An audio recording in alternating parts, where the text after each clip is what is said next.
What if I told you that good intentions could lead to devastating consequences, that protecting jobs could actually destroy them, and that the very measures designed to make a country wealthy could be the source of its poverty? Even worse, it could even open up the door for countries like China to take over as the world's economic superpower. Throughout history, one seemingly simple policy has repeatedly threatened to unravel the fabric of global prosperity.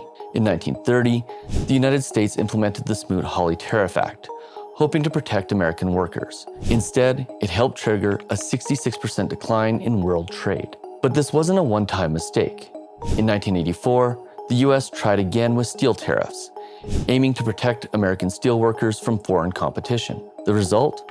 5,000 steel jobs were saved, but 26,000 jobs were lost in steel-using industries. The cost to save each steel job was approximately $113,000 per year, while the average steelworker earned only $24,000. Today, we'll explore why tariffs, despite their appealing promises, are one of the most destructive economic policies ever invented. We'll examine historical evidence, understand the hidden effects, and most importantly, learn how to protect ourselves from their impact. Because sadly, the US's experiment with tariffs could lead to the complete destruction of the global economy. But before we get started, we need to understand the basics of tariffs, what they are, how they work, when they don't, and when they should and shouldn't be used. And in order to do that, we need to begin with the nature of trade. Many politicians would have you believe that trade is a zero-sum game, but it's not. When there's trade between two countries or two parties, both parties benefit, or the trade simply wouldn't occur. If there wasn't a benefit to the United States to trade with China or Canada or Mexico,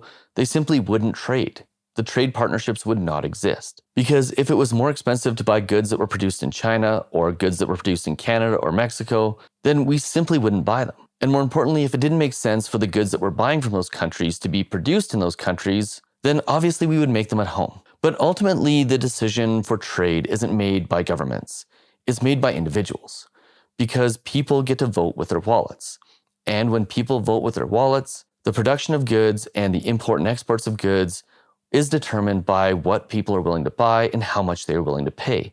It's as simple as that. And ultimately, trade is pretty much a perfect barometer of what makes sense. That's just how it works. However, there are both seen and unseen effects when it comes to global trade. Obviously, what we see when we're talking about things like tariffs and protecting industries is the protected industries themselves, the jobs that are saved as a result of making sure that foreign competitors can't compete, and of course, the government revenue that is a direct result of tariffs. But there's also an unseen effect. And the things we don't see are significantly more important than the things we do. First of all, there's higher costs for all downstream industries. When a tariff is placed on something like steel, everything that uses steel in its production goes up in cost. And as a result, if we tariff steel, for example, from foreign competitors, we may save jobs in the steel industry, but we may lose jobs pretty much everywhere else. And I'll get to a real-life example of that in a few minutes. Now, if lost jobs throughout the economy aren't bad enough, we also fail to see that there's reduced consumer purchasing power. When you increase the prices of goods by imposing tariffs on those that are being imported, you are literally taking money out of the American consumer's pocket and making it harder for them to purchase more goods, which has a trickle-down effect throughout the entire economy.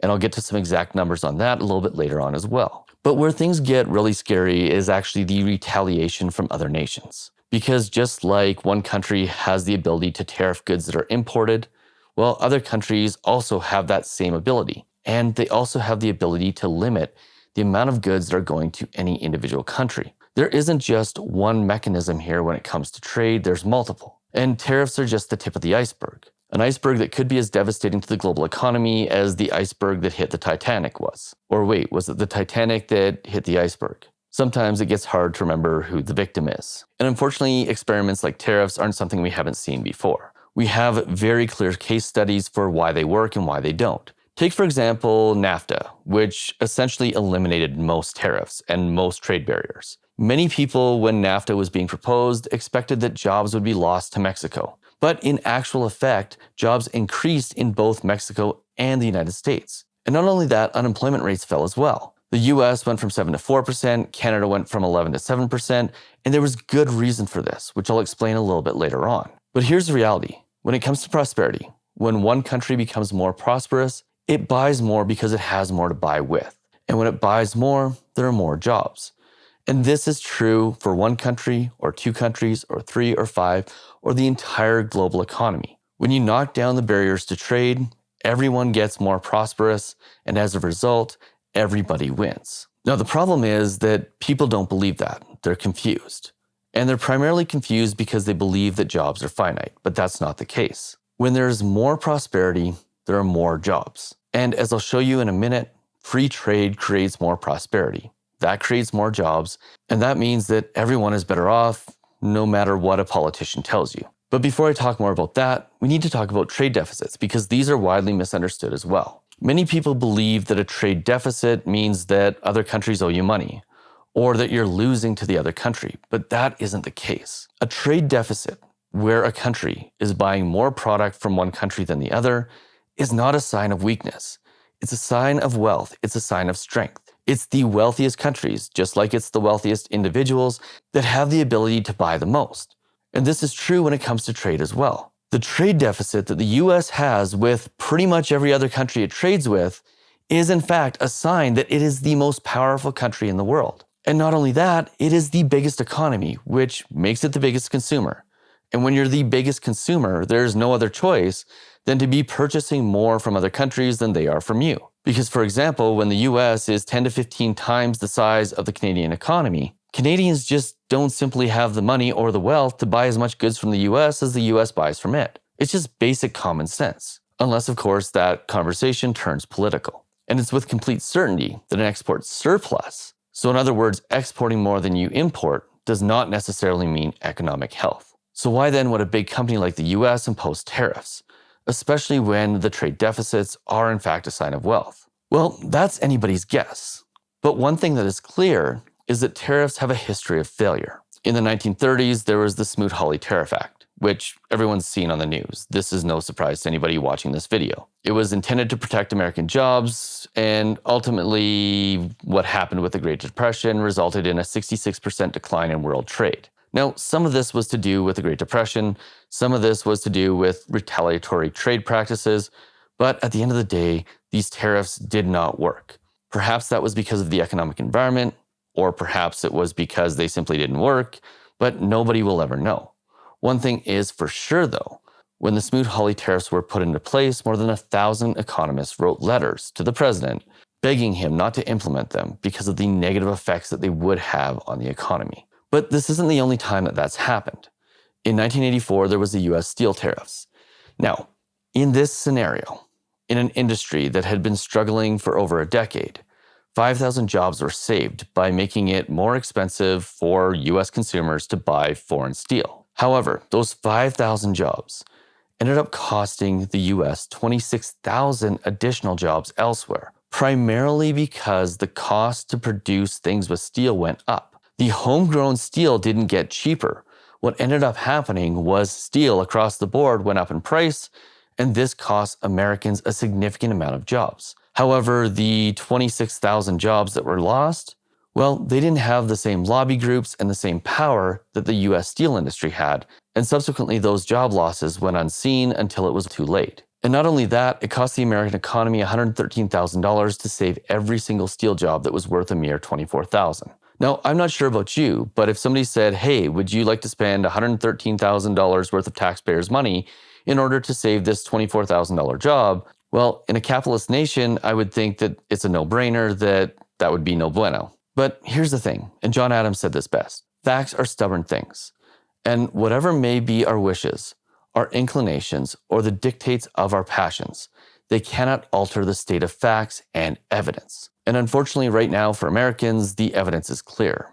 Tariffs are going to be devastating to the economy and to each and every individual American's pocketbooks. So it's important to understand why we trade, why trade is so important. And there's 3 economic facts, truths, as to why countries trade. It comes down to 3 things: absolute advantage, comparative advantage, and economies of scale. These 3 things are what drives trade. And once you understand these, it becomes clear that free trade is a blessing, not a curse. So let's start with absolute advantages. This is where a country has an undisputed, unequivalent advantage in producing a good. For example, it could be better climate, better skills, or resources. So let's take, for example, the advantage that, Mexico would have over Canada when it comes to producing food. In Canada, in order to produce food throughout the winter, you would have to build greenhouses and use energy.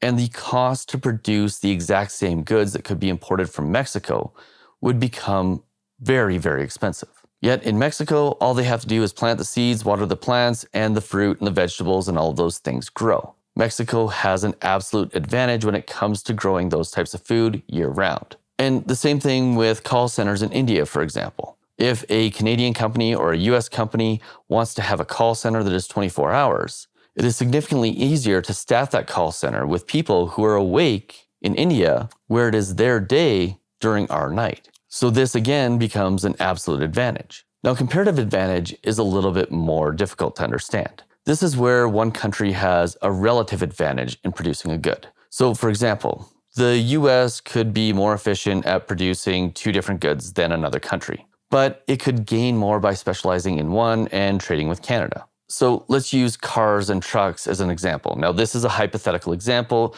It's designed to give you the idea, not to be accurate. So don't take these numbers as the actual production of cars and trucks or anything else. But let's say that the US and Canada decided they were going to both produce both cars and trucks. And both countries assigned 200 workers to building cars and 300 workers to building those trucks. Now, in the US, the output for cars would be 100,000 cars, and the output for trucks would be 60,000 trucks. Now, the exact same workers in Canada could only produce 90,000 cars and 30,000 trucks, meaning that there would be a total output of cars of 190,000 and a total output of trucks of 90,000, with a total output of 280,000 units. Now, in this example, this hypothetical example, it is very clear that Americans are slightly better at producing cars and significantly better at producing trucks. They can produce double the trucks that Canadians can produce. So in a trade scenario where a comparative advantage was recognized, you would optimize for trade. And what that would mean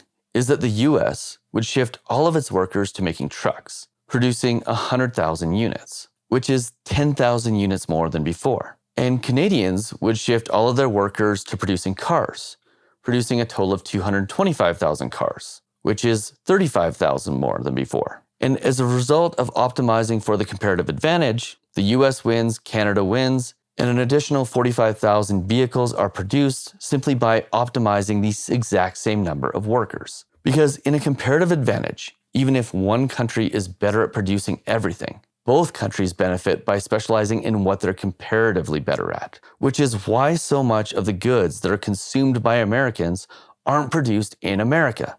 It's because Canada, Mexico, China have a comparative advantage in producing the goods that they produce, while the Americans have a comparative advantage in producing the goods that they produce, which means that the balance of trade leans towards Americans producing the goods that are the most economically viable for them.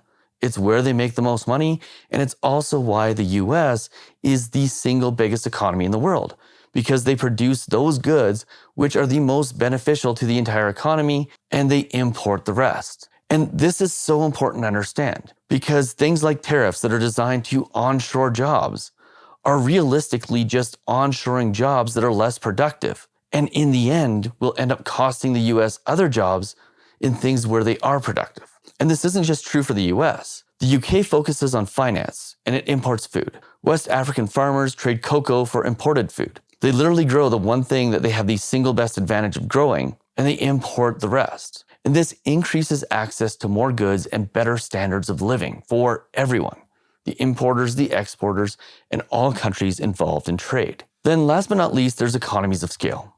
And this is just simply where the math doesn't math for a country to produce something. For example, look at the auto industry. In order to produce cars effectively, you need to be able to produce 200,000 to 400,000 units a year. Australia simply cannot meet that scale domestically. So they import from US, Japan, and Germany. And in turn, the US, Japan, and Germany export their cars globally to keep costs down. Because when the US produces all the cars they need to produce domestically, and they still have the ability to produce more, they can ship them elsewhere and Americans win. And this isn't just true for Americans either. Global brands like Heineken sells beer in 170 plus countries. And Toyota and Nokia, when it was still Nokia and still a going concern, earn most of their profits outside their home countries as well. And not only that, while they sell to other countries, they also create jobs in those other countries. So then why do trade restrictions exist? And how do they affect the economy? Well, there are some uses for trade restrictions, valid or not, that make them appealing.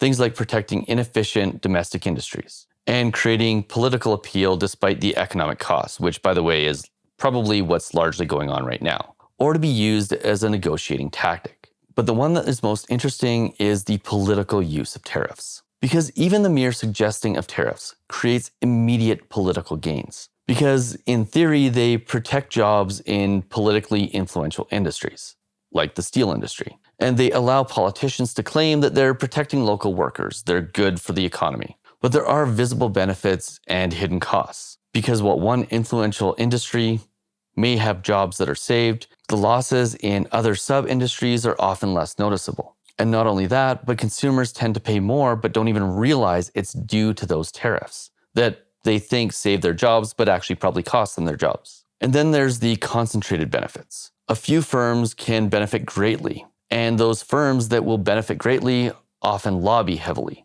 And it's no secret that the billionaire owners of many of those firms play an important role in politics whether you like it or not. And some argue that the small increases in costs that are spread around to the entire economy and to all citizens are worth the trouble. But is that really true? If the government took a significant amount of money unknowingly out of your pocket, would you be happy if you found out about it? Well, I'll talk about just how much it's going to cost you in a couple of minutes. And last but not least, there's the nationalism and protection rhetoric. It's easy to frame us versus them when it comes to tariffs. It's the US versus Canada, the US versus Mexico, the US versus the world. Well, if you would have told me 3 to 5 years ago that the US would be entering a trade war with Canada, I would have called you crazy. But that's exactly where we're at right now. And what's scary is the number of Americans and the number of Canadians that are now viewing their best neighbors to the north or south as the enemy. And the scariest part is when political rhetoric is accompanied by either lies or misunderstandings. Take, for example, Canadian dairy. Many Americans in the US now believe that there's a 200% tariff on American dairy that is imported in Canada. And that's simply not true. In fact, Canada imports more dairy, tariff-free, from the United States than it actually produces on its own. Now, that 200% tariff thing, there's some truth to that, but it's not what you think. And the reason for this is because Canada uses what's called supply management to set dairy prices. In other words, they control the price of dairy, which means Canada limits the supply in order to control pricing, so that farmers are able to produce dairy and not have to worry about going bankrupt. Now, this is unlike many other countries that subsidize their dairy industry, countries like the US. So when NAFTA was renegotiated, Canada simply said this: we want to make sure we have a policy within our country to make sure that there isn't an overproduction of dairy, and we want to make sure that there isn't the ability for the US to flood the Canadian market with dairy. So we want to make the trade of dairy tariff-free up to a certain threshold. And once it hits that threshold, we're going to put a 200% tariff on it, so that Canadian farmers aren't hurt by a US subsidized dairy industry. Now it starts to make sense, doesn't it? But here's the thing. The US never gets even close to that threshold. 99.9% of dairy that is imported from the US to Canada has no tariffs on it. And very rarely does the US even hit 50% of the thresholds that it would have to hit in order for that dairy to be tariffed. So when a politician goes out and says Canadian dairy tariffs are unfair, well, without context, a 200% dairy tariff seems ridiculous. But the reality is that tariff actually doesn't exist. It's merely there as a failsafe that is never actually used to protect Canadians from US subsidized goods. And that's not the only tariff fallacy that's out there. In fact, tariffs are one of the most widely misunderstood economic tactics on the planet. Yet that doesn't stop news outlets and politicians from spreading misinformation. So let's demystify these tariffs. The first fallacy is the high wage fallacy. High wages do not equal high labor costs per unit. What does that mean? Well, it basically means that goods produced in countries that have lower wages aren't necessarily less expensive. Because even though shoes may be produced in China because they have lower wages, a US worker may be more productive and may be able to produce better goods than their Chinese counterparts. What's more accurate to say is that the higher wages that are warranted by Americans are better used for certain types of goods because of the comparative advantage that the US would have in making them. And that becomes the scenario where less advantaged goods are produced elsewhere. It's because it's in America's best interest. Then there's the saving jobs argument. 1930s, Smoot-Hawley tariffs, well, they worsened the Depression. We saw unemployment go from 6% to 26%. We also saw this in the 1980s, as previously discussed. We saved 5,000 jobs and lost 26,000 in return. But not only that, in the early 2000s, when US trade practices made the cost of sugar in the US almost double what it was elsewhere, the US actually saw companies like Atkinson move to other countries, eliminating the jobs primarily because sugar was artificially higher priced in the US. Atkinson just simply went, well, you saved sugar, but you made our candy more expensive, so we're going to produce it elsewhere and then import it back into the US, melting away those jobs as a result. Then there's the infant industry argument. This is often good in theory. And in a lot of ways, it was how the US was able to move production from other countries after World War II back home to the United States. But in today's world, this isn't actually a valid argument, because what ends up happening is that older, inefficient industries, like the steel industries, are often the ones that benefit. And they benefit because they have the loudest voice. The protection is very rarely granted to the infant industries. And once the protection is in place for those older, inefficient industries, it's seldom removed once granted. In fact, here we are 40 to 50 years later, still trying to protect the steel industry when it is clear that it's going to have a negative effect elsewhere. History doesn't repeat, but it often rhymes. The patterns are the same. The same thing will happen again and again and again if we keep making the same mistakes. And then there's the national defense argument. This is obviously valid for critical goods. Anything that goes into military tech is obviously something that we need to have trade barriers on. But it's often overused for unrelated industries,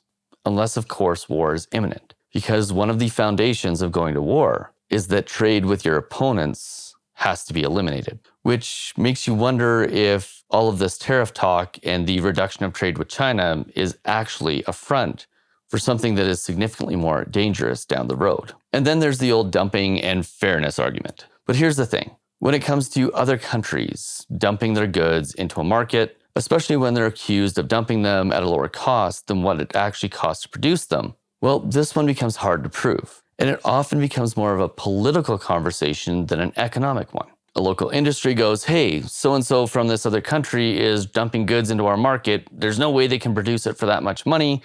So politicians get involved, protect the industry, and instead of an industry looking at the realities of what it costs to produce their goods and looking for efficiencies to produce them for a lower price, instead, the goods from the other countries are prevented from entering, and ultimately the cost of the goods, due to lack of competition, ends up being significantly higher, costing Americans more money. But here's the real question, and here's why you came. The question is, will tariffs destroy the global economy? Well, the answer is maybe. But before I show you some shocking stats and data, let me start by showing you this. When it comes to the public versus economist views on tariffs, economists are pretty much universal in their favor for free trade. The people who understand it, the people who study it, are clear in the fact that free trade is better for all of the reasons mentioned previously. But here's the thing. The public tends to focus on things like visible job losses and protecting industries. And this is where economies go wrong.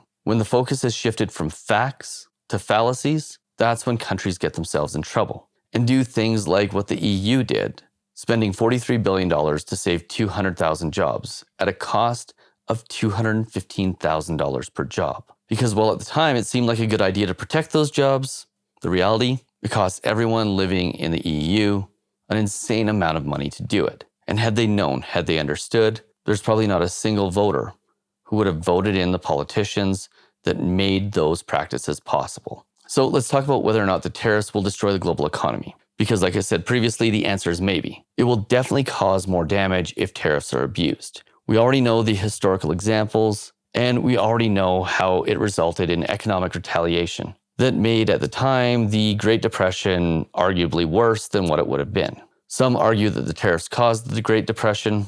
I don't believe this. I believe more it was over leveraging and believing that stocks could only go up in value, but the tariffs definitely had an impact when it came to worsening the Great Depression. And what's scary is that the modern global economy is way more interdependent than we ever were previously. Countries are more reliant on each other in order to produce goods because the trade dynamics for the last 50 to 60 years have made it clear that that is the best way for everybody to win. And post-COVID, it is terrifying to think about how large-scale trade wars could disrupt supply chains and cause massive amounts of inflation, purely because one country decided to pick a fight with everybody else. But while those tariffs may cause global inefficiencies, they're probably not going to cause total collapse. And here's the reason why. If the US picks a fight with everyone else is going to rethink their trade partnerships. And subsequently, what will likely happen is more countries will choose to trade around the US, exporting to countries that don't tariff their goods and importing from those same countries in return. And when you start to simulate tariffs, and more precisely the retaliatory tariffs as if they were dollar for dollar,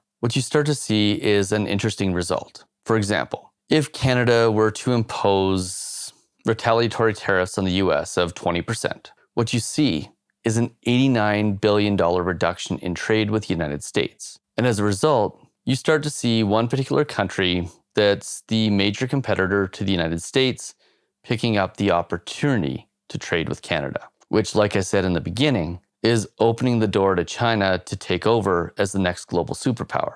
Then, if you run the same simulation for Mexico, assuming that they're going to retaliate in their tariffs as well, you start to see that same major global competitor to the United States picking up the slack. Again, opening the door to China to have more influence on the global scale. And you can run the exact same simulation for pretty much every major trade partner of the United States worldwide. If they were to retaliate, it opens up the door for other countries to come in and choose not to trade with the US, but to trade with each other instead, potentially leading to a situation where down the road, there aren't two major trade alliances, the East and the West, but instead three, the East, the West, and then the United States, which would potentially no longer be included in the significantly beneficial trade relationships that Western countries currently have. And that leads us to the question of why impose blanket tariffs at all on close allies? Well, it could be negotiation tactics. It could be simply wanting to reset a set of outdated trade practices. But it's a tactic that has a significant risk associated with it. It could be resetting the status quo, or it could be domestic political signaling, appealing to voters who feel left behind by globalization and creating a perception of standing up for the country in the hopes of creating a power grab that maybe could lead to something like a third term, maybe. But here's the important part.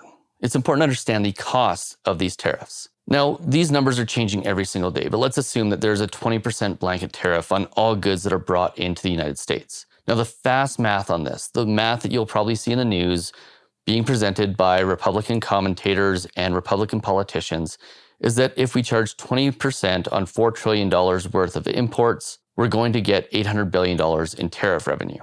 But that isn't how this will work. It isn't how this will play out. It's not reality, because it ignores the negative impacts on trade, the negative impacts on the amount of dollars in American pockets, and the negative impacts on the global economy. In fact, Yale is suggesting that the revenue is unlikely to exceed $250 billion, significantly less than what is expected if you do the fast math. And not only that, the cost of the tariffs will be severe. It will represent an immediate 2.1 to 2.6% increase in prices. And depending on the retaliation, it could mean between $2,400 and $9,500 in reduced disposable income for most American citizens, with the highest percentage burden being on the lowest income earners. A guy who makes $200 million a year, probably going to affect him to the tune of about $9,500. But somebody who only makes $40,000 or $50,000 a year is going to have a significant amount of their income reduced as a result of these tariff practices, if they do go into effect. And then on top of that, it's going to induce an immediate recession, which means the values of investments will be reduced. Jobs will be lost. Wages will go down. And the whole economy is going to get worse. And guess what? While all of this is happening, China is likely going to be benefiting from a global rebalancing of trade. And the scariest part of all this is China saw it coming. Back in November, after Donald Trump was elected, China created a zero tariff policy, giving Beijing more sway in global trade and eliminating tariffs for countries classified as the world's least developed. In other words, saying, we as the wealthy consumer are willing to buy from you at the risk of our jobs, the poor, lonely countries that the US is abandoning. And they've created, as a result, a commitment to win-win cooperation with those countries. So while the US is blowing up its trade relationships, China is quietly picking up the pieces, which means, unquestionably, this is a scary time for America. And to answer the question posed at the beginning of this video, are US tariffs about to destroy the global economy? Well, the answer is they're probably not going to destroy the global economy. But what they are going to do is reshape it, and probably not to the advantage of the United States. In fact, this might be the beginning of the end, the beginning of the fall of the United States as the global superpower. And by the way, if you want to see what always happens before a superpower falls, make sure you check out this video right here.